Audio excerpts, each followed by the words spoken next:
Good morning, everyone. Thank you for joining New Orleans Business Alliance today on November 9th. We are excited to present our sixth session with Mastercard Digital Doors Small Business Series in partnership with NOLA VA on customer service.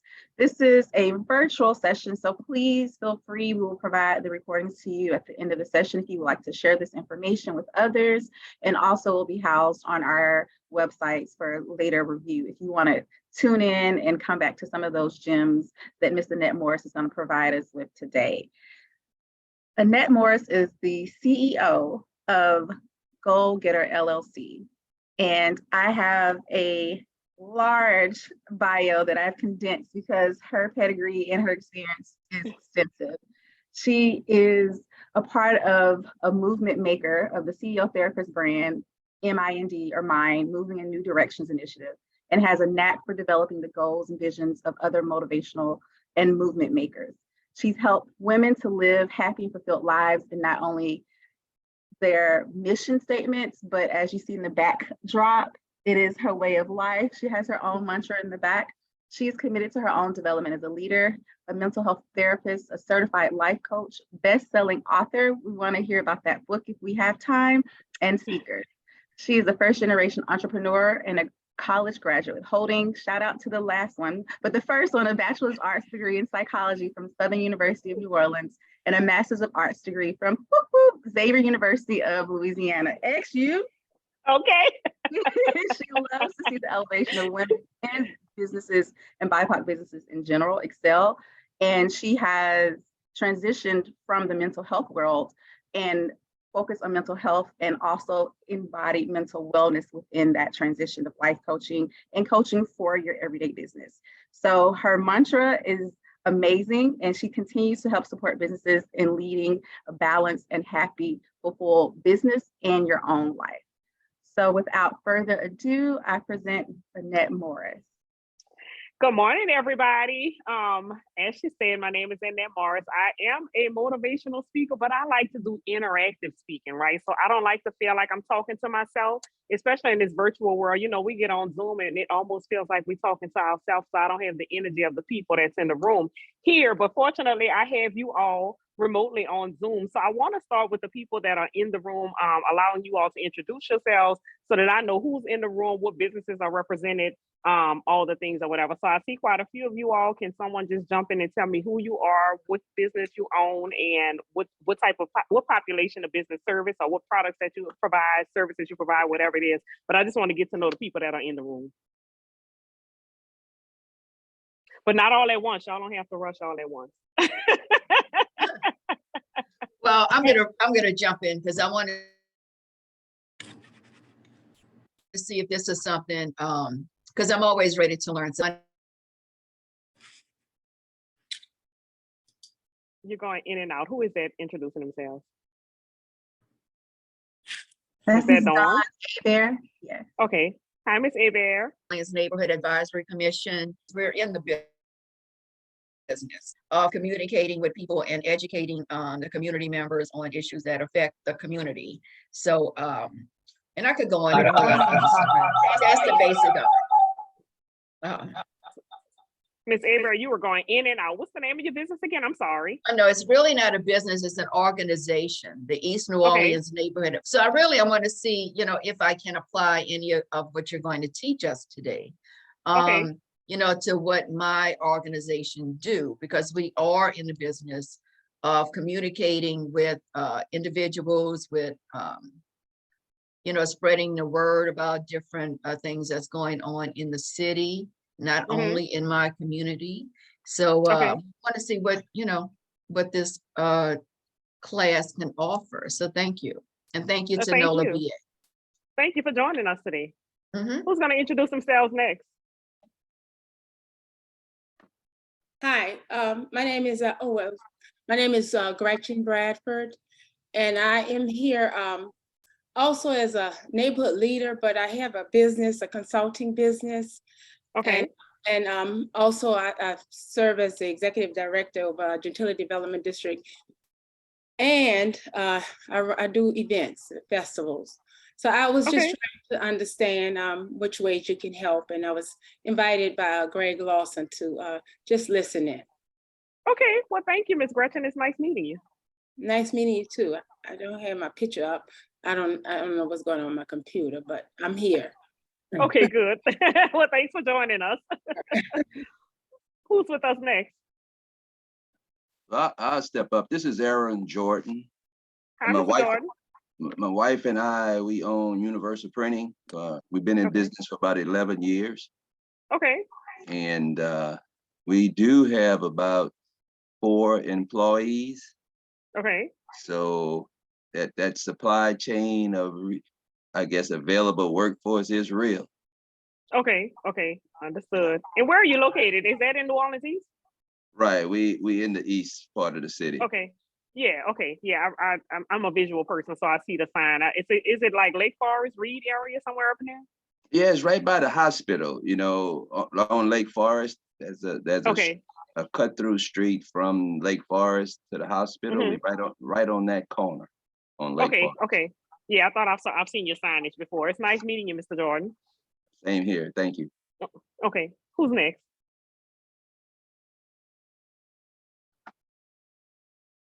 Do we have anyone else on? Hi, this is Sharon Flowers Maple with Bypass Lines. We have a Hi. fundraising digital ordering platform. So we work with universities and nonprofits so that Okay. their students could be rewarded for shopping within our Bypass Line network, which includes both retailers and restaurants. And we give Okay. them a donation as a result. Okay. That's pretty awesome. It's nice meeting you. Nice to meet you too. Who else do we have? I see we have new people that come in. Who's next? Hi, I'm Betty Ann. I'm Betty Ann Gordon. My business is Betty's Quality Healthcare Center Services, and we're Okay. located in New Orleans, and we're getting ready to launch another location on the North Shore, which will be in Slidell. Okay, I'm in Slidell. Where are you going to be in Slidell? I'm looking for another second location right now. I'm thinking I'm going to be right there in the strip mall, right across the street from the mall, right there, Fremont Okay. Mall. In Fremont? Mhm. Okay. Yeah. That's a good location. Okay. Yep, heavy Yes. traffic. Well, nice meeting you, Betty Ann. Thank you. Nice meeting you. Who's next? We're just doing introductions, y'all. So your name, the name of your business, who you service, and where you're located. Annette, I'll just say a quick hello. It's Colleen Galvin from Mastercard. Been partnering with Greg and Chandra and Lynette and Valerie on this great series. So thanks so much for leading us today. It's great to hear about all the businesses too. Yes, and thank you, Colleen, for hosting this. Hi, my name is Kim Tran. I am launching my food business named, I just finally decided on a name, Sweet Fortuna Snacks. It is a plant-based snack with global flavors. Okay. I'm happy to be here. Well, nice to meet you, Kim. Nice to meet you. And who else do we have in the building? I see you all coming on in. Who else do we have?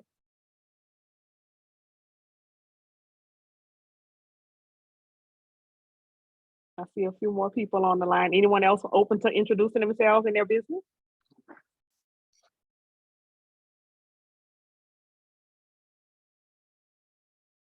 All right. Well, for anyone else that wants to introduce themselves after I'm done, you can jump in. I would like to do the introductions in the very beginning because we need to know who's in the room. One of the things that I realize is that a lot of times it helps us to grow our business when we're networking, right? So whether we're networking virtually or networking in person, you don't know who's in the room, right? So it's imperative for us to make necessary connections because a lot of times we're literally one connection away from elevating in business. So whoever's in the room, if someone has said something that piques your interest or is a good collaboration for you and your business, I recommend that you connect with that person either in the chat offline, whatever it is. But this is why I do introductions at the very beginning, especially virtually, so that we can know who's in the room and how we can connect with one another so that we can all elevate in business. But today we are talking about a very important topic, right? We're talking about customer service. Thank you so much, Greg, for this opportunity to do this presentation on customer service. I feel like customer service is one of the most important components to any business, right? So just to give a few bullets, we're going to be talking about what is customer service, also why good customer service is essential to your business.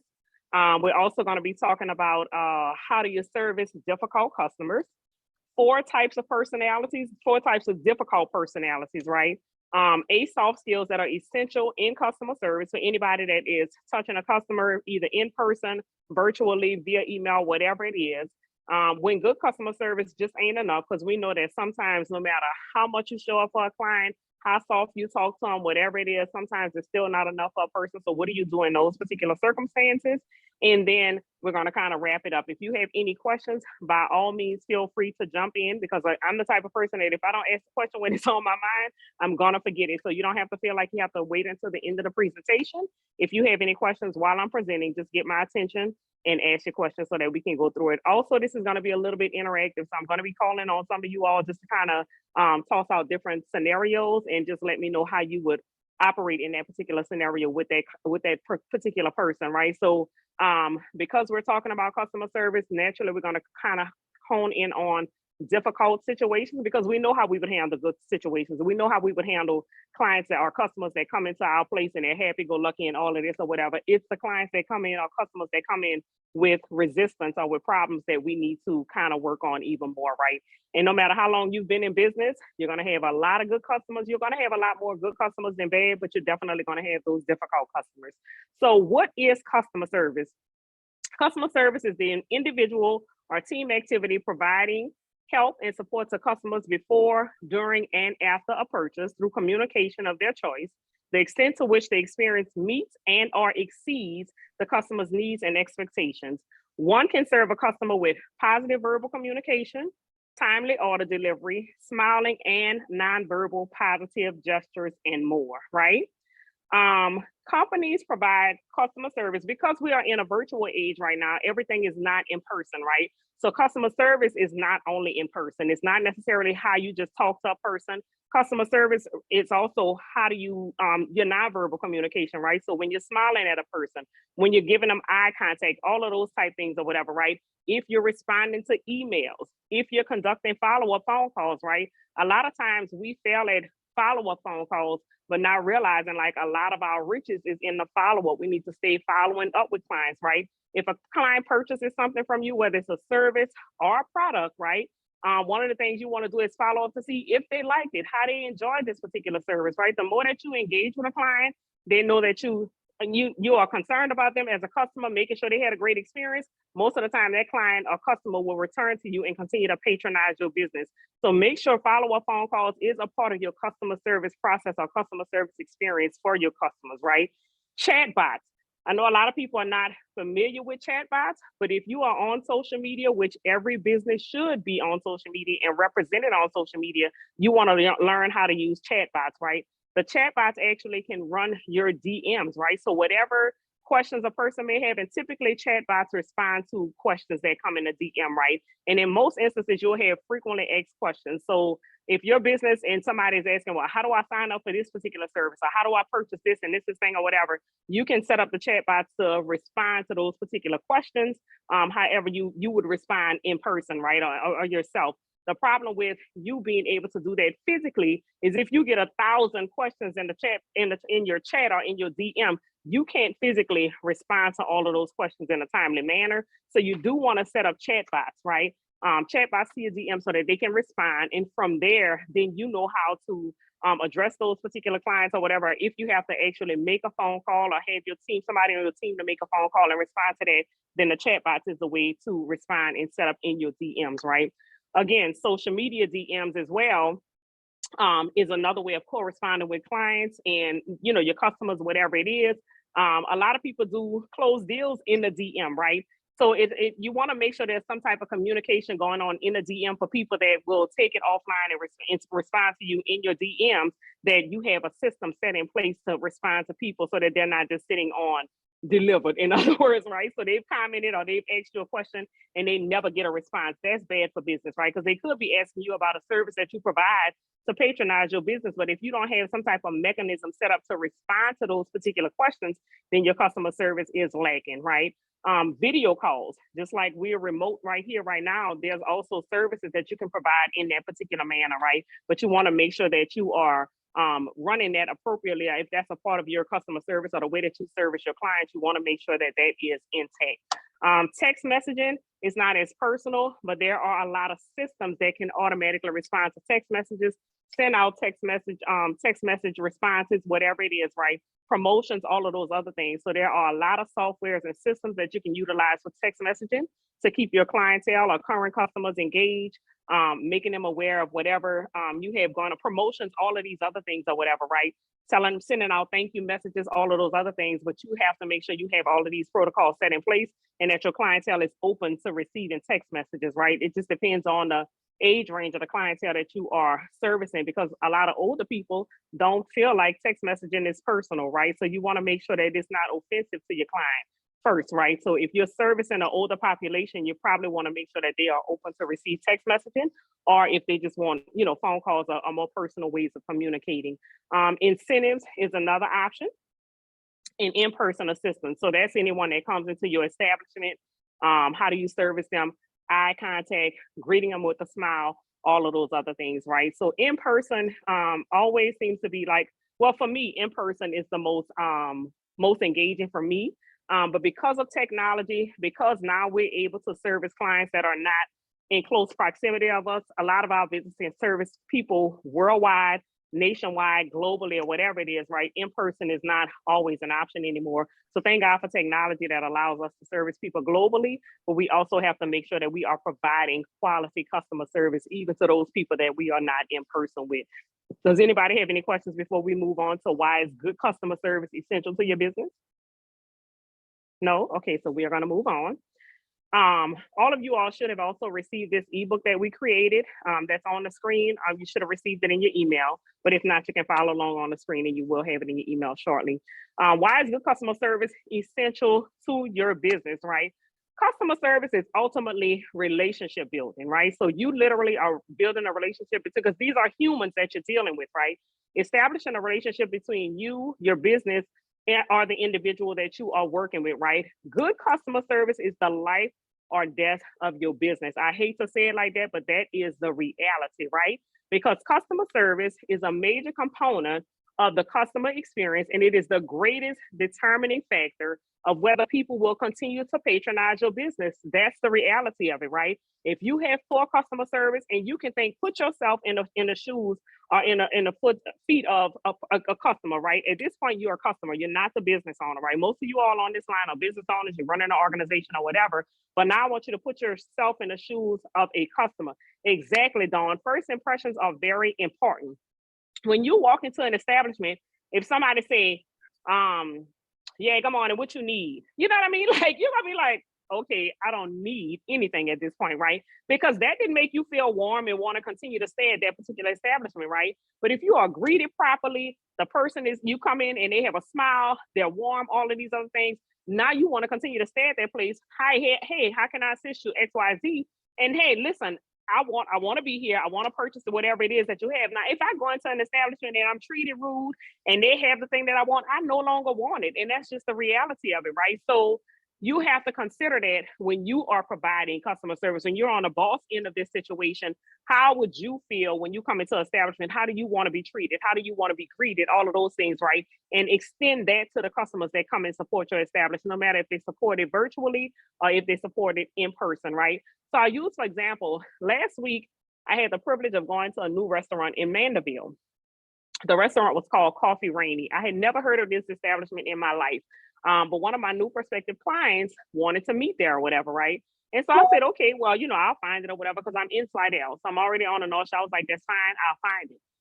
Went to the establishment, and as soon as I walked in, the young lady said, hey, how are you doing? Like, just authentic, right? Warm, everything.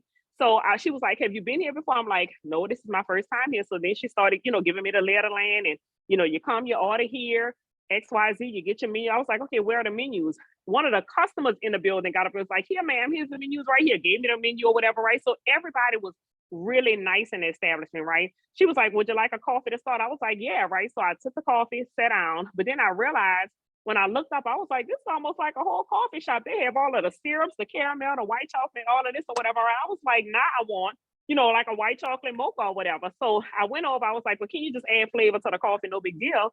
So she was like, well, you know what? I'm gonna put the coffee in the to-go cup for you, or whatever. Keep that, and then I'll just make you a whole separate, white chocolate mocha or whatever, right? XYZ or whatever.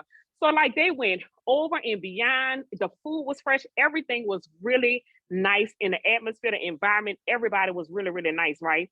It was to the point where I wanted to go back the next day, right? Because I liked the way the treatment that I received. The food was good. Everybody was really, really nice in there. Had I walked in and it had been a different experience, I never would have wanted to return to that establishment, right? So you have to consider the same thing. Like when I'm a customer, how do I want to feel when I walk into a building? How would I like to be greeted? What would make me want to return to this establishment? And whatever your answers are to that question, when you answer to yourself, make sure you extend that to your clients that come into your establishment.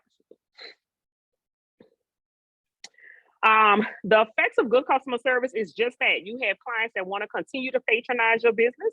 They continue to come, they continue to support your business, which ultimately means happy customers convert to loyal customers, and ultimately they're your marketing team, right? How many of you have had the experience of saying, somebody will call and be like, oh, you know what, so-and-so referred me to your business, right? I probably have about 80% of my clients come as a result of referrals, right? Because my ultimate goal is to make sure whatever I agree to do with my clients, when I send them over their agreement, if you're paying for this, this is what's going to come with XYZ, right? And I tell them what's going to come with the price that they're paying, and I make sure we're going to do everything that's there. Sometimes we do extra, right? So when I get referrals, and like Kim just said, word of mouth, referrals, all of that, right? That's where a lot of my business comes from. Word of mouth, right? Because I give my clients a great customer experience. Sometimes they get even more than what they actually pay for, especially my coaching clients, right? Because I don't withhold information from them. Like whatever it comes in my mind or whatever, however it helps their business, even if it's more than what they're paying for, if it helps them to elevate, I'm going to give it to them, right? So making sure that they have a great customer experience with me so that ultimately they'll return, they'll keep returning. And then they also become my marketing team, right? Because they're going to tell somebody, oh, you know what? Oh, you want to do this? You want to start a nonprofit? Hey, I'm about to refer you saying that. Or you need a coach for your business? Hey, I'm about to refer you to Go Get an LLC and then that XYZ, right? So loyal customers and happy customers ultimately become your biggest marketing team, right? You see a lot of companies will utilize like ambassadors and incentives of people that continue to refer to them, right? Because if a person is satisfied with your business and the service that they receive, they're gonna tell as many people that they know that want to receive those particular services. So that's one of the great assets or one of the great benefits to providing good customer service, right? Ultimately, more customers means what? More sales, right? Which ultimately means more money and more revenue for your business, right? And then happy customers just make it easy for employees to work, right? Because when they come in and they're in a good mood, right? They allow employees to do what they do and stay in their good mood. Everybody's happy, everybody wins. Ultimately, the business itself is winning, right? So now the business has minimal staff turnover because employees are happy, customers are happy, the business is happy, the bottom line, the profits, everything and everybody is happy, right? So that's one of the benefits. Well, those are three of the benefits of having good customer service skills or a good customer service program in your business, right? And it's essential. We're going to talk about difficult customers, right? I know we don't like to talk about them, but the reality is we all have them. Some customers are very difficult to deal with. We have either in the past, currently, or in the future will deal with or encounter difficult, unhappy customers, right? First, gaining an understanding of the types of difficult personalities can assist in how you interact with the person. And there are 4 different personality types you may encounter when dealing with customers, right? But one of the things that I want to say is like, we have to understand that a lot of times when we're dealing with customers, we're not dealing with, like they come to us frustrated, a lot of times it's as a result of something else that's going on. So you can't take it personal. We're going to talk about that more in the presentation, right? So when you encounter them, don't personalize that, right? So I'll use, for example, a couple of years ago, we used to do a teen entrepreneurship camp or whatever, right, with my business in partnership with NORD. So we would teach teenagers how to start their own business. We taught them a bunch of entrepreneurship skills, job readiness skills, all the things that they wanted us to teach, financial literacy and job readiness skills, and we added the entrepreneurship component to it, right? I had a parent to come in, and she just had like a major attitude, exploded this particular day, right? This was on a Friday or whatever, right? She came in, she exploded on me and my staff or whatever, and I'm like, whatever, okay. So initially my thoughts was, leave now, take your son, and y'all don't have to come back. I don't even know what's going on, whatever it is or whatever, right? But I couldn't get to the point where I took it personal, like now she got an attitude with me and I'm, going crazy and this is that or whatever. So I had my staff to come inside. She went outside or whatever, right? Then she came back about 10 minutes later after she calmed down, and she expressed to me, she was like, Miss Annette, I'm so sorry. She was like, her son her nephew had just gotten killed or whatever, right? And she was trying to figure out how she was going to tell her son. She came to the camp to pick her son up. She didn't really know how to tell her son or whatever, right? So she had a lot of anxiety around trying to express that to him, having to tell him that his cousin was killed because they were very close, right? So she was ultimately frustrated. It wasn't personally about me. She took it out on me and my staff, but it wasn't personally about us, right? So once she was able to articulate that, and you have to understand that too, like a lot of customers are dealing with life situations or whatever. And this particular situation is just what they're frustrated about, but it's not personally about you. It's just coming off to you, right? So we have to just not take those things personal when they come into our establishment with attitudes, whatever it is, right? So we have to learn how to service difficult clients in the same manner that we service our good clients, right? 4 types of difficult personalities. So we have the complainer, right? The negative, stubborn, and blameless person. They ain't at fault for nothing. They just complain about everything. That nothing makes them happy, right? So I'll use, for example, Josh has come to your store. Josh purchased 2 shirts. He finally finds, he wants to purchase 2 shirts. So that's the reason why he comes to your store, right? So he finally finds 2 shirts that he likes, but none of them are in his size. He inquires about his size, being in the bag, like, can you go in the bag and see if you have this size X, Y, Z or whatever? And you're like, well, all of the inventory that we have is already out. It's on the floor. There's nothing in the bag, right? So Josh starts complaining about how the store is too junky. You can't find anything anywhere in here. And he really needs these 2 shirts for a meeting. And no one is even trying to help him and blah, blah, blah, blah, blah. In that situation, what do you do for Josh? And I want one of y'all to answer it. Because at this rate, y'all the customer service representatives. Now you dealing with Josh. How do you respond to that?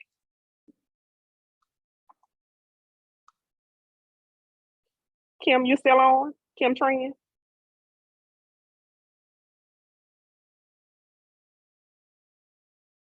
I think I would try to, it's hard to address every complaint that he has, but probably kind of appease him a little by saying, sir, I'm sorry you're having a bad experience. What other thing, do you see anything else that if you're looking for a shirt, is there, like maybe find something else that he may be interested in, point him to something else that you have in stock. And then maybe also think about do you come here often, start a conversation to get to know him better as far as like, is this like on his route? So maybe he can come back when the inventory is back. I get a shipment every Tuesday. Maybe you can come back on Tuesday if you're, if this is convenient for you. So kind of broadly address his concerns rather than like individual complaint. I don't think there's any way you could probably calm him down at that point, but just kind of like point him at some quote unquote solutions for the problem, which is he can't find 2 shirts in his size. Correct. Okay. We have a couple of feedback in the chat. Yeah, I saw Mia say something. Mia?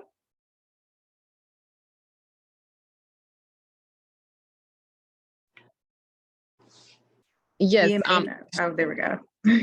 Sorry. Yes. Basically, the customer is always right. The first step is to always apologize. on whatever their concern is. You never want to lose business, even if they are wrong. You always want to sympathize with them and then just come to a resolution, even if it's not at 100%, just to show concern. Hey, I am listening. I am here for you. You know what I'm saying? How can we fix this, basically? Correct. Absolutely. Thank y'all so much. We have one more comment. Betty Ann? I agree with both young ladies. I agree with them. I worked in retail before becoming entrepreneur business oriented. And we used to have that problem all the time was a product that a person was looking for, it wasn't there. So what we would do is, I would ask them,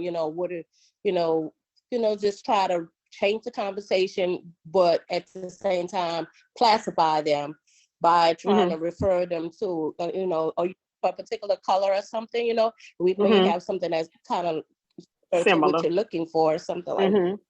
And maybe looking at Eric, try to refer them, see if they're like another item rather than try. I know they're fixed on one particular thing because they like it, but at the same time, I would definitely keep that in mind. In fact, if you can just leave your name and number, since you like that particular shirt, when it comes in, we'll call you and then we'll give you a courtesy call and try to, if you still want it, we'll give you a call and let you know it's in. Okay, good. Yep, those are great responses. I appreciate you all.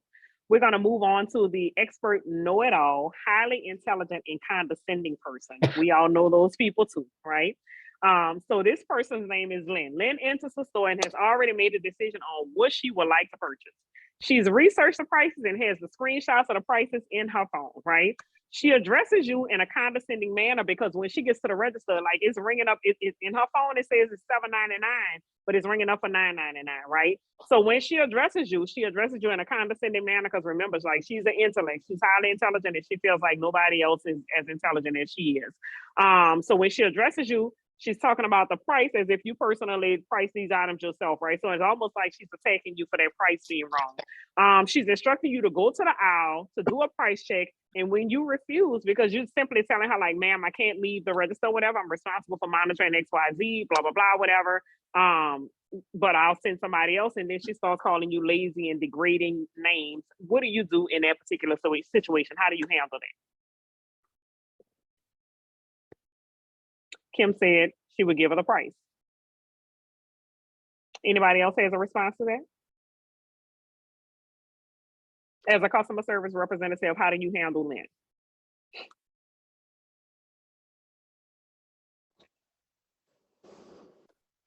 It's happened to me when I even go to the grocery store. When I'm looking at a specific price for a particular item, and then I go to the register. I had an incident recently at Rouse's, and I mean, this is like a few cents or whatever, but I felt good when the cashier believed me and just gave me the price rather than going for a price check, and spending time out of my busy schedule to look, have somebody look it up and what have you.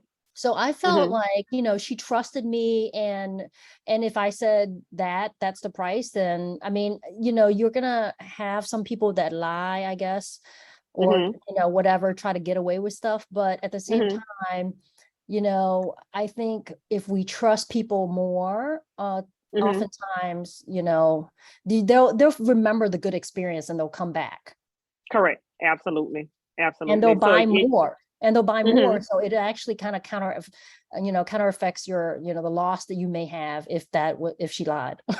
Right. Exactly. So you agree with Kim when you're saying just give them the price? Yes. Oh, I'm Kim. Oh, this is Kim. Okay. All right. Hey, Kim. Sorry, I was just expanding on my answer. Okay. Thank you, Kim. Sorry. Does anybody else have a response to that? To Lynn? I do. I think I would give the price too. It depends on, first of all, how long is the line, and if it's something that a supervisor would probably assist you with in that situation. But again, it goes to customer service. When you start your day off, my son used to work in a Winn-Dixie, and I used to always tell him, son, look at the paper, take your time, and that's why it's so important to show up to work on time, so you could be aware of what's going on in the store, what's on sale.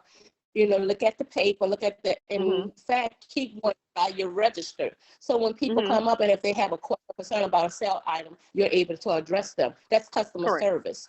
Know your products, know what you sell it, and know what you're doing. Absolutely. Yep. Because nothing is worse than a customer asking you what's the price on something. You're like, Right. And it's on sale and you don't know that. Like, why you don't know what's going on in the store? So you have to be aware. That's part of the customer service.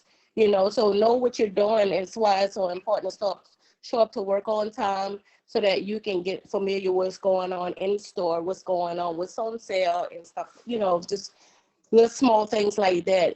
That's what I look for. When I'm asking somebody a question, I'm like, you working in this aisle. If I ask where is such and such on the aisle, you should be able to point it out. Absolutely. Yep. Yep. Absolutely. Absolutely. Let me add something to that too. You want to be nice to the customer. You like you said, you want to make sure you keep your composure and you're calm. And if the price is the price, then you might reach out to your supervisor, because sometimes the customer feel that, hey, this is the supervisor. They might feel a little bit better that if it's coming from the supervisor. Now I'm gonna play on the devil advocate of that. Devil advocate. Is that you can't keep this reducing the price for everybody that comes to this door. Correct. Sometimes, and that same person might continue to come in to do the same thing, like they know it all and know everything. And you want to be courteous and polite to them, but still in all, sometimes the price is the price. Yeah. And I think in certain situations, like Kim was saying, she had gone to the store or whatever, and she said, the price, it was just a few cents off, whatever it was. That's what it is. But I think you also know, especially when we're like small business owners and we have people that can continue to come in and support the business or whatever, and if that person is just trying to get over X, Y, Z or whatever, right? So I think like the type of business depends on it. If you're going to a big grocery store or whatever, sometimes they do have the prices wrong, whatever it is, right? It's different from what it is in a paper. But like for us, like small business owners, then we know what's going on in our store, what the actual pricing is, all of those other things. So I also think it depends on the situation, the type of business, all of those other type things or whatever, right? Because, if it's one person and it's like 20 cents or whatever, like she said or whatever, that person is probably going to be a return client. So we're going to make that 20 cent back no matter what it is. But if they come into your establishment and you have a price that's $1,000 and they talking about, oh, this was $800, that's a whole $200 deficit, right? So that's something that we can be like, it depends on the situation, ultimately what it is. No, ma'am, I'm sorry that you were misinformed. This is actually $1,000. Here's the price tag, whatever it is or whatever, right? So for some reason, she may have had it in her head that it was this price or whatever, but no, this is actually the cost of it or whatever, right? So it really just depends on the situation, I feel. But both of them were, both of your responses were. Kim also added that we have to also account for technology issues, specifically for grocery stores. There's so many items for the register to be programmed to the new price. Yes. Yep. Yeah, and also Mia just made a comment too about inflation. We're now in inflation, so that's another thing that we have to account for. Absolutely, especially for like small business owners, we definitely have to take that into consideration because we can't take too many, like the children say, too many L's or whatever, right? As far as like, okay, well, this person say, well, I thought it was, whatever, $100. I thought it was $10 and it's $100 or whatever, right? We can't take those kind of buffers consistently or whatever, right? So just considering the type of business that you're running, what it is, those situations, maybe major corporations like Winn-Dixie, Walmart can take those 20 cent hits or whatever, because naturally people are going to continue to come and patronize Walmart, especially if it's in their neighborhood or whatever, right? So depending on the situation, whatever it is, but just kind of making the ultimate goal is to make the customer feel as comfortable as possible so that they return to your establishment and continue to patronize it. So the third characteristic is the pessimist, right? The pessimist is a person that's hard to please, they're negative and very opinionated. Sam is in need of a tuxedo to escort his wife to a gala, but he really does not want to attend this particular gala, right? He enters the stores with this, I don't want to go to this thing energy, but I have to go to make my wife happy, right? So y'all know what that energy looks like. You show him various tuxedos that you have to offer, and his entire time he's complaining about not wanting to go. none of the suits that you have fit his style. He doesn't really like them, none of this, right? So he's saying the tuxedos look cheap, the shoes look cheap, XYZ, all of these things or whatever, right? What do you do in a situation where you just have a person that doesn't seem to be, nothing will satisfy them? They're just overly opinionated, they're hard to please, very negative energy. How do you handle that particular person?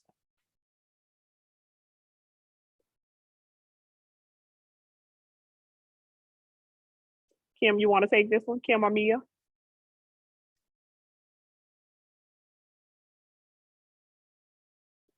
Or Betty?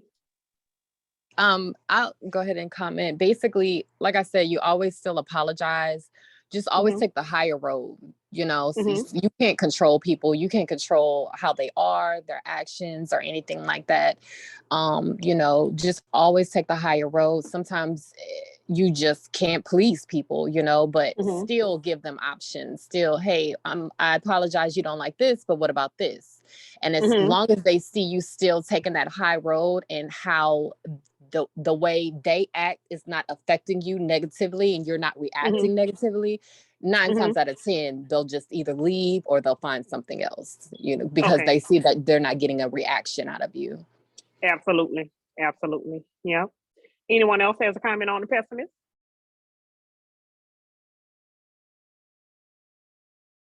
Okay, we're going to move on to the staller. This is the indecisive person that will waste a lot of your time. Just a lot of time trying on a bunch of stuff, right? Never making a decision. They need a lot of convincing. That's the type of person, right? So Sherry enters your boutique. They say, excuse me, she needs something to wear for a holiday party. You set up a room for her. You put in 5 outfits. Sherry try them all on. She can't make a decision on none of them. You bring in 5 more outfits. Sherry still trying all those on. She can't make a decision, right? So at this point, you're 1 hour into this fitting with Sherry, and she still has not made a decision. What do you do with Sherry, with her indecisive self? You as the customer service representative.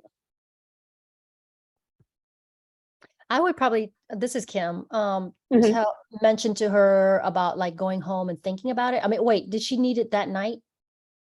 No, she didn't need it that night. She just needed it for a holiday party. Yeah. Yeah, she probably needed.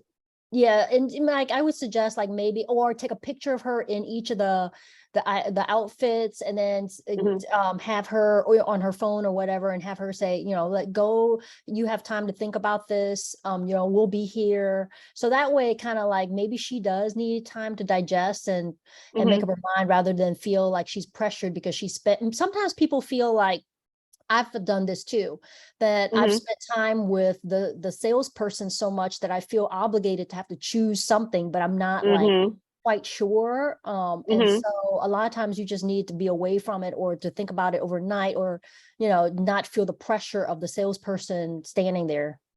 Correct. Absolutely. Yes. I've had that experience too. But most of the time I decide on something because I'm like, I like all of it. Let me just take one of them. So that's my issue. Sometimes I want all of them. Yeah, and sometimes you do end up buying more than you want. Right, exactly. That's my problem. Anybody else want to comment on Sherry? Betty Ann, you want to go ahead? Had this experience. I had this experience before working in retail. I think a lot of time when you have people like that try on multiple outfits and not sure about what they want to wear, it's because they're used to picking traditional outfits and traditional colors, and you know, almost pretty much the same styles of what they like. Sometimes you need a makeover when you might want something different. So you go and pick out things that they wouldn't normally pick out, and let them try to look. You try these on. Why don't you try these on for me and see how you like these? And then they realize, you know what, this looks good. And but I find that sometimes you have to allow to let other choices, make other choices. Uh-oh, Betty Ann disconnected. Okay, so we're gonna go on and let her reconnect. We all have had encounters with one of these individuals that are very difficult. But hopefully you won't have had all of these encounters with these difficult people all in one day, right? So the unfortunate thing is, no matter how long you're in business, if you are open in working with clientele, because you all need clients, we all need clients to support our business, right? At some point, you are going to encounter these personalities either in one person or you know, at different times or whatever, but just hopefully you won't have 4 different people on the same day with these same personalities, right?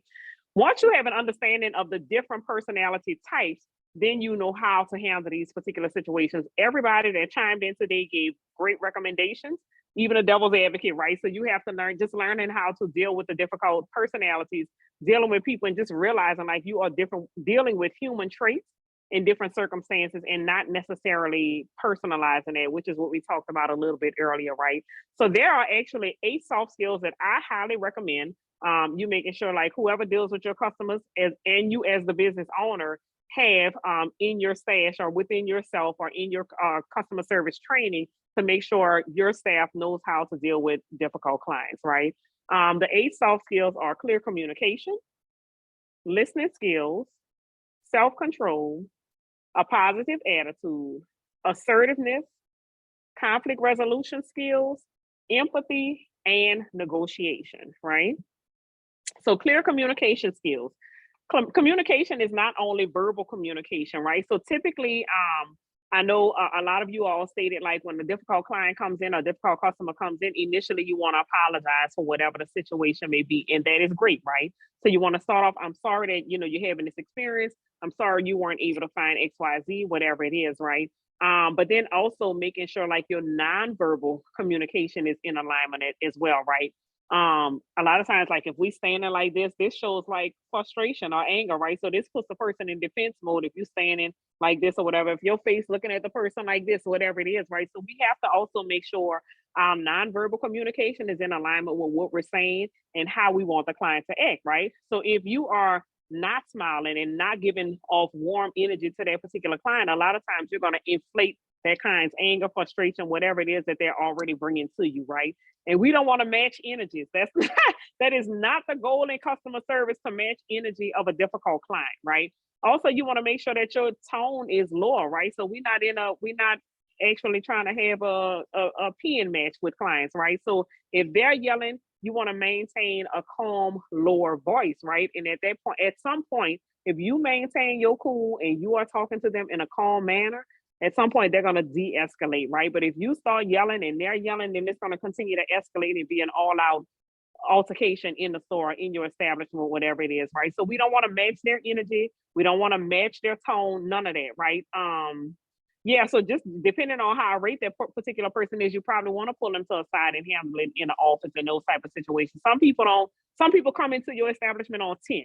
So that person, you probably definitely need to pull them to the side, bring them into the office and do your best to attempt to resolve whatever that issue is, right?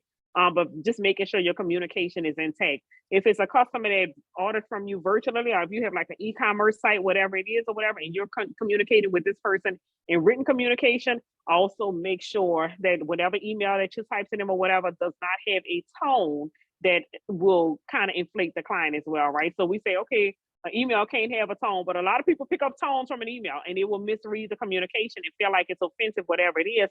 So review that first and maybe have another set of eyes. Look, review this email that I'm about to send to this client.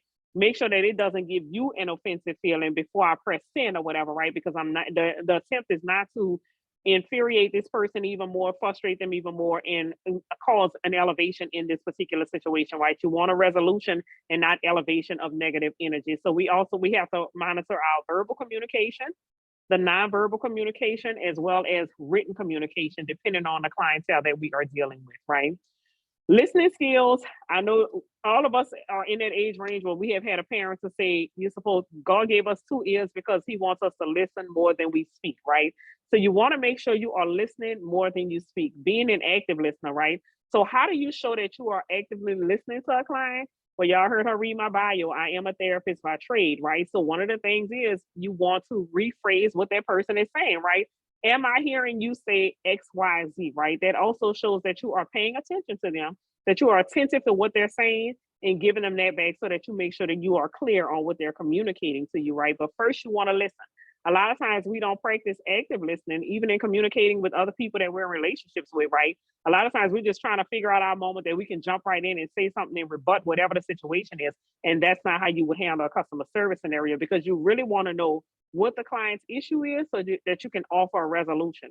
The only way that you can offer a resolution is if you actually have a clear understanding of what the issue or what the problem is, right? Which requires active listening, right? And being attentive. And again, paraphrasing and giving back to them what they say to make sure you are clear on it helps you to have an understanding of it and a way to not necessarily rebut it, but respond to whatever the client's issue is.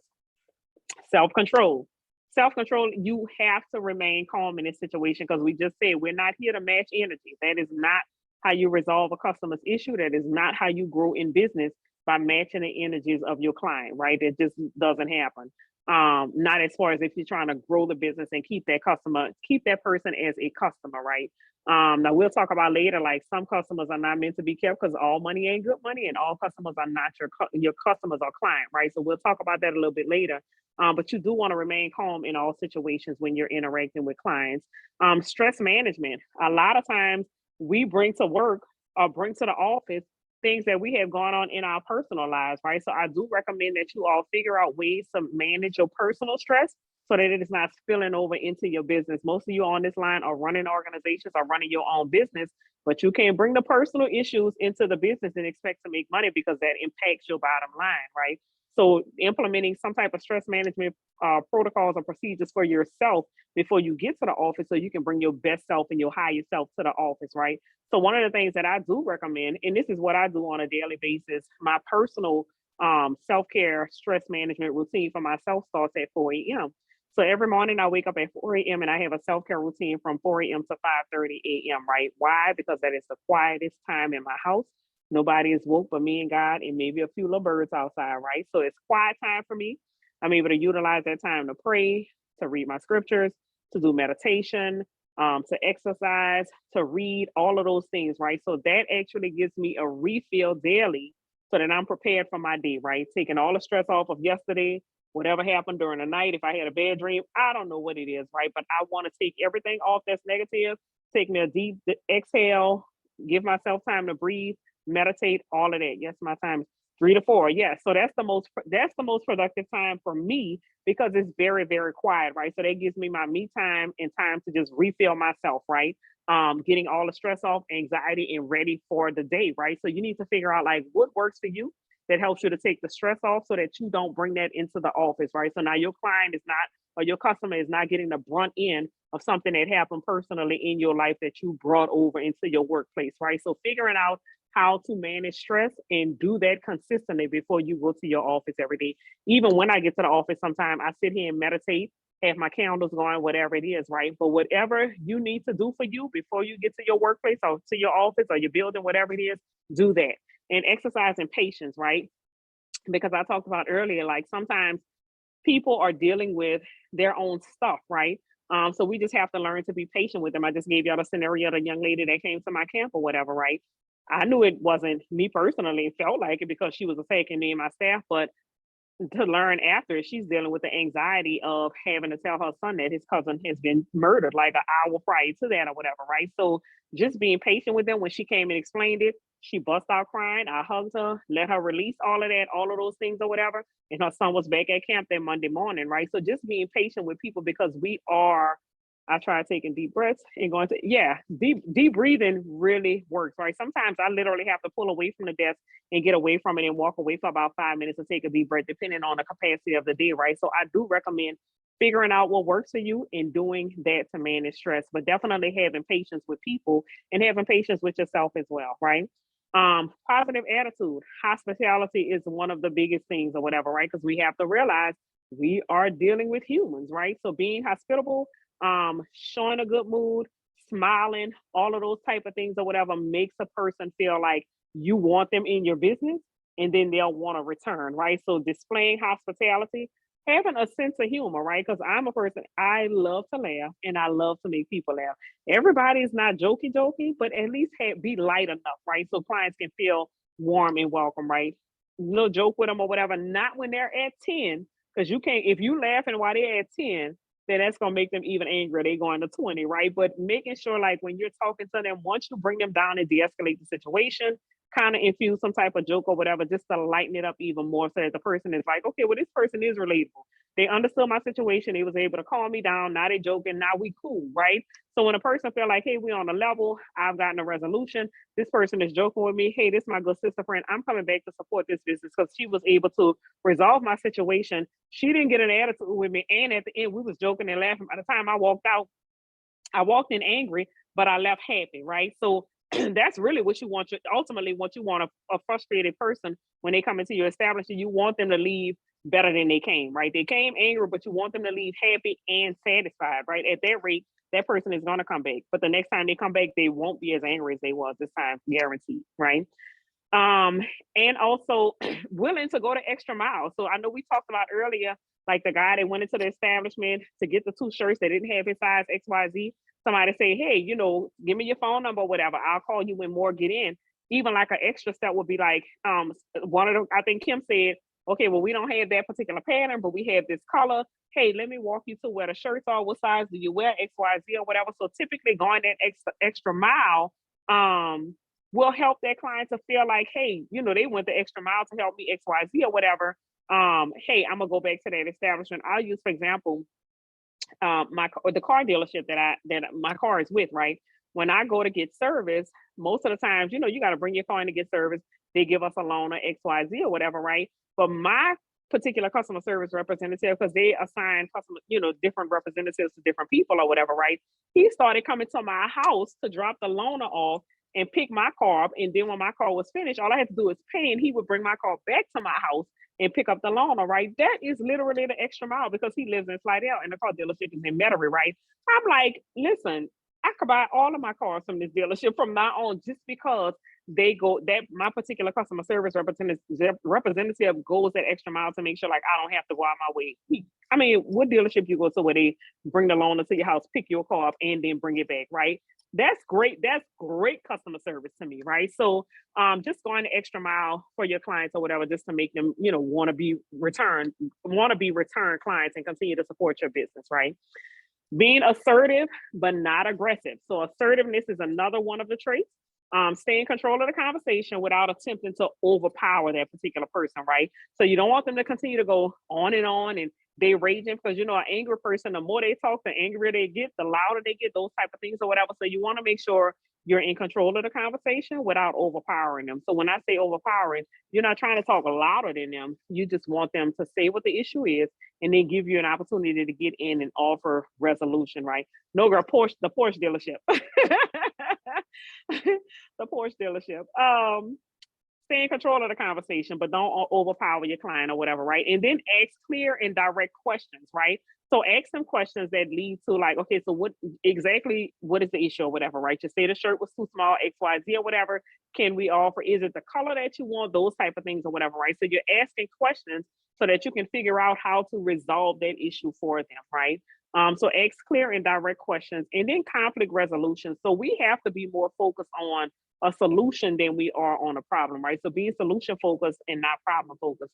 And this is when I talk to people, like, I only want to focus on a problem like 60 seconds, right? Tell me what the problem is. And then we could take the next 10 hours to focus on the solution, right? Because for me, it's not logical to focus so much time on the problem. The problem is the problem, right? How can we resolve the problem? Because at the end of the day, the person really wants a resolution and not to be problem focused, right? So we don't want to be problem focused. We want to be solution focused. If this is your issue, you need 2 shirts, you need them in this color, you pick these 2 patterns, they're not in your size, that's the problem. Let's address this, right? What's the solutions to that? Can we find other shirts in those particular color scheme that may be another pattern? Can we do XYZ or whatever, right? So figuring out different solutions, pointing out those things and figuring out how we can resolve this issue, because you definitely will have more solution options than a problem, right? Once we've identified the problem, we want to focus on how to solve that particular problem, right? And then being empathetic, showing empathy, depersonalizing the situation, right? Like I said earlier, we can't take these things personal because in most instances, a lot of times clients that come into your establishment, whatever it is, they don't know you personal. So why would you take personal what they have going on, right? They don't know you personally to be able to personally attack you. They're frustrated about the situation, and you just happen to be the outlet that they're pouring that out into, right? So it's not anything for you to take personal. Don't personalize those particular things, right? And sensitivity, we have to be sensitive because we are interacting and dealing with people, right? And you know, a lot of times we talk about that we have a whole nation of unhealed people. People are dealing with certain situations, right? Family experiences, all of these things or whatever. Like the lady I talked about earlier, she had just witnessed her nephew had gotten murdered, whatever it is, right? So people are dealing with things, and we don't know what triggers that triggered that person before they got to our establishment, right? So we just have to kind of not personalize it, but be sensitive enough to understand. Apparently, this person is dealing with something. It has nothing to do with me personally. Let me see how I can be a brighter light to their particular day, right? Because right now they're in a dark space, and it probably really has nothing to do with that shirt or the item that they purchased from you, the service. It has nothing to do with you. It probably has nothing to do with none of that. But this is the only way that I know how to let this out or release this, right? Because it's the closest person that I can get to release it, right? And I'm not saying take the abuse. What I'm saying is do your best to counter that, right? Which means like turn that person's day around, right? You may be the light that person needs to continue to push through this particular day. So being sensitive, being empathetic, but not personalizing it, you know what I mean, kind of helps that particular person. And when you've helped this particular person, you know what I mean, like this can be a continued client for you, right? So I have friends that are hairstylists, and a lot of times they're like, you know what, like when I'm behind that chair, I feel like I'm a therapist, right? Because my client came to me or whatever this particular day for their hair service or whatever, but they ended up talking to me about, you know, something that traumatic that happened, and she was like, I know like traumatic childhood experiences, I know this, I know that, XYZ or whatever. People need an outlet, right? And sometimes that comes across as rage because something may have triggered them right before they came to your establishment, and you never know. But if you are patient with individuals and people, then a lot of times you can be more of a benefit to that individual than harm, right? Annette, there's a question from Aaron Jordan. Okay. I saw the list of things. I'd like to add one more thing to that list. Please. Appearance. Oh, yeah. When you go to a place and they just dressed any kind of way.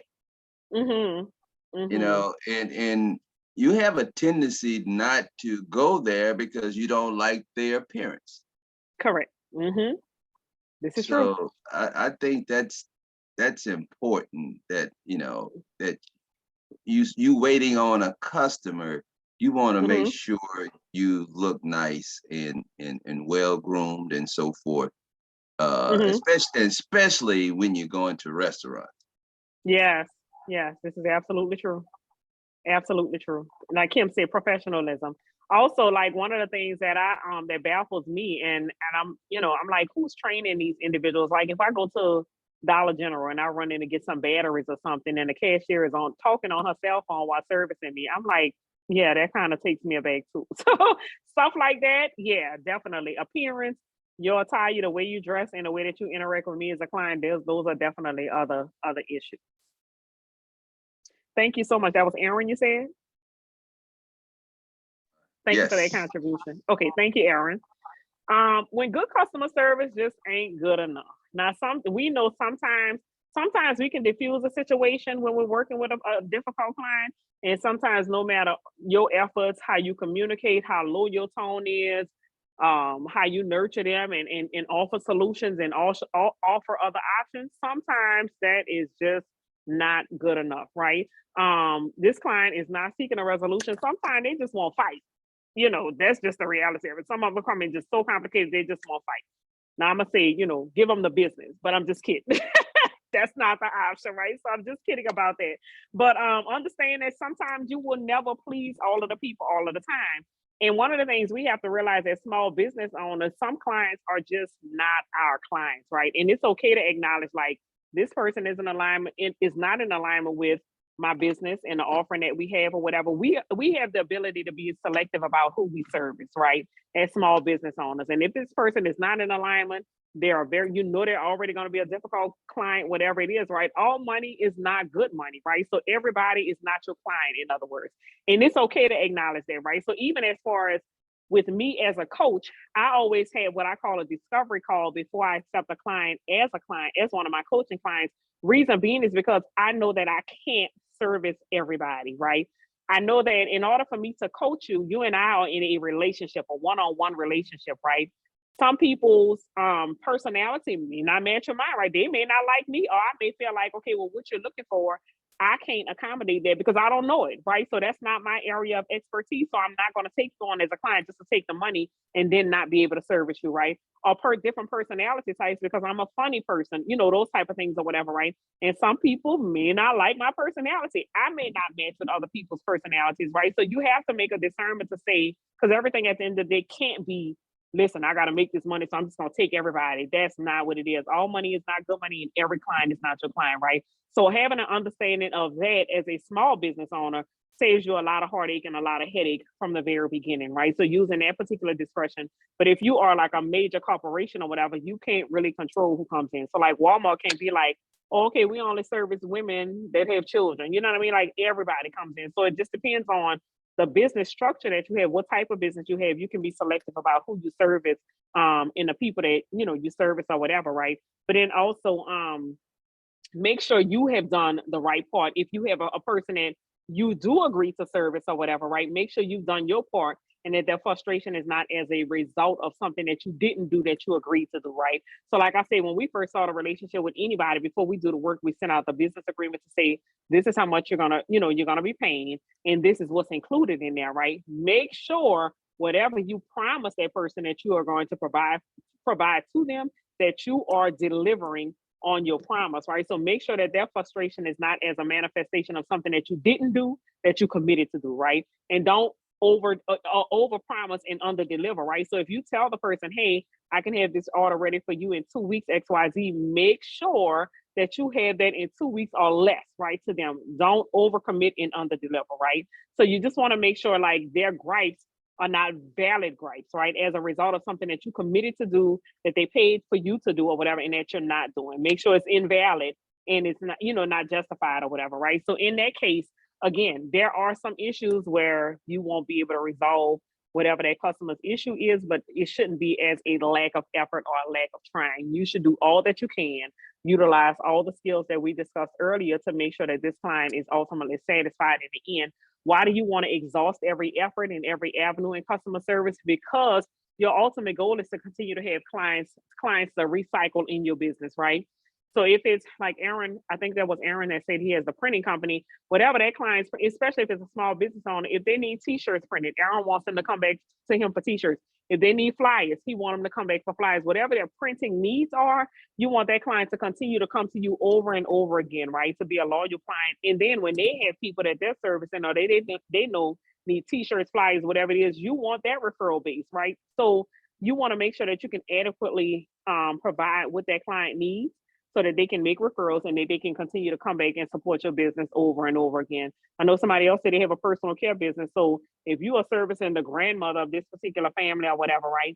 And when the aunt gets older, if she needs services, naturally that family gonna say, okay, well, now we need you to service the aunt. Well, now we need you to service this particular person. Now we need you to service that person or whatever. That is the goal of business, so that you are effortlessly bringing in clients and bringing in revenue to your business, right? So that's the ultimate goal. But if you never exhaust every avenue of customer service, making sure those people are, their issues are resolved, that they're satisfied with your service and all of those other things, and you make them feel like, oh, well, you can go on and patronize somebody else, then that's money that you lose, and that's money that's walking out of your business, right? And we are all in business to make sure that we are making money. If you're not making money, you don't have a business, you have a hobby. That's the reality of it, right? So that is, again, all what we want to continue to consider, how we treat people, make sure we are acknowledging that these are people, right? Making sure you are paying attention to these individuals, right? What is their issue? What is their true gripe? Whatever it is, right? Listening attentively. Make sure you are listening to what they're doing, they're saying, what their issue is or whatever, right? Active listening is a key component here, because that helps you to get an understanding of what that person is concerned or what they're frustrated about, and then how you can help to resolve that issue. Make sure you execute it, right? So if the person is griping over a purple shirt, whatever it is or whatever, hey, let's figure out how many other shades of purple we have, or how many different shirts we have in this style or whatever, right? To help this person leave here satisfied, right? ask the questions, ask the necessary questions or whatever, right? That's going to help to benefit you and that particular person, right? Because again, your ultimate goal is to resolve the issue. Make sure you are in a position to serve, right? So we are in this industry. I don't care if you're the boss, the CEO, own a company or whatever, we are still serving people, right? So you are serving. Act accordingly, right? Make sure you are doing what's necessary to make sure that that person is happy. Your services are quality, your products are quality, whatever it is, but always put yourself in the shoes of that particular individual. Like, how would I like to be served? How would I like to be greeted if I was coming into this establishment? Maybe be a customer in your own business just to make sure that you feel like what you want your customers to feel when they come and when they leave your establishment, right? So make sure you are, serving in a way that you would like to be served, right? And at all costs, try to exceed their expectations, because when you exceed the expectations of a client or a customer, they are always going to come back. Like I told y'all, my experience with Coffee Rainy a couple of weeks ago, that experience was it was so over the top and so great that I actually have a meeting there again tomorrow with somebody else, right? The lady lives in Mandeville and she was like, oh, I can come to Slide Down. I'm like, no, I'm coming to Mandeville. Let's be that Coffee Rainy, right? I was so impressed by the treatment. They're like, I'm going to be an ongoing patron of that particular establishment simply because how they made me feel. And then the food was really good, right? So making sure that you exceed the expectations of your people, especially those that you want to continue to patronize your business, right? So that is your aim to please. It should be your aim to please. And please is the acronym that we just went through. Pay attention, listen attentively, execute, ask, serve, and exceed. Does anybody else have any questions? Go ahead. Excuse me, Annette, this is Kim. Mhm. I have a question. Kim. So you had mentioned that, yeah, so once we exhaust, all the customer service, possibilities and solutions that we could think of to help serve this customer, you had mentioned that not all customers are your customers. So how do you communicate that to that customer once that gets to that point where you're like, okay, it doesn't seem like I can solve this, or that we have what they need? How, do you refer them to another business, or how do you do that without offending them? And, even though, you've exhausted all your other, solutions. So that's exactly what you do. So like in my case, I'll use, for example, in a coaching capacity, right? So I'm like, I'm sorry that I can't adequately service you. I apologize, wish that I could have. However, I do have a recommendation because this person does XYZ, blah, blah, blah, whatever it is. So in a case, let's just say if you have a retail store or whatever, right, and you never find the shirt that the person needs, whatever the case may be, then you can make a recommendation to another store. Hey, have you considered XYZ? I do know that they have different attires, blah, blah, blah. They may have exactly what you're in need of, whatever it is or whatever, right? Or if you, leave your phone number, I'll be able to follow up with you later if we get it or whatever. But I do recommend, if you need it at this point in time, go to this store, patronize this business, consider this coach, whatever it is, right? Because the fact of the matter is, we as small business owners, we have a target population for a reason, because we can't service everybody. Everybody's not your client, right? So just being okay with acknowledging that all clients are not your clients, all money is not good money, and being open to, apologizing for not being able to service them or accommodate them, but also refer them to somebody else if you know somebody that does, whatever it is that they're looking for. Thank you. You're welcome. Does anybody else have any other questions?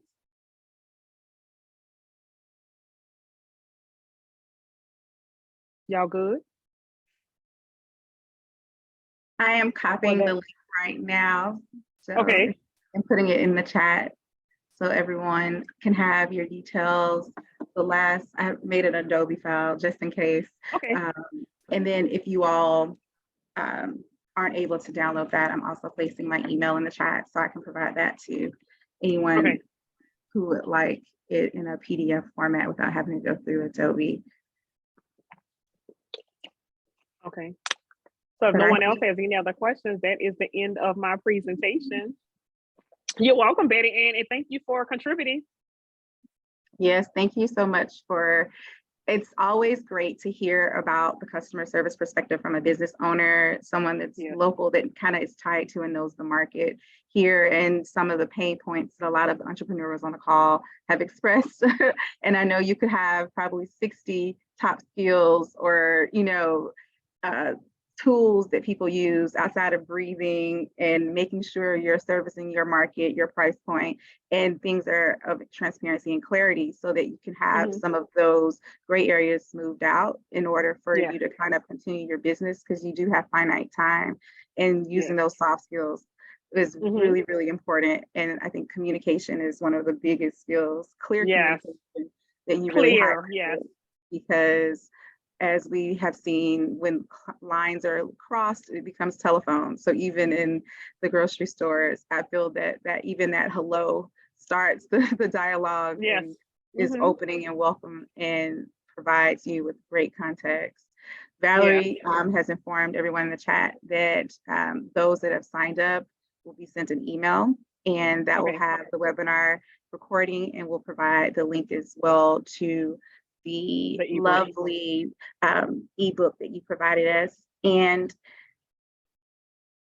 yes, Dawn is saying great points and advice. Thank you. And I think all of those thank yous are resonating through the chat, and we just really appreciate you for coming. And thank you. Where can people reach you at?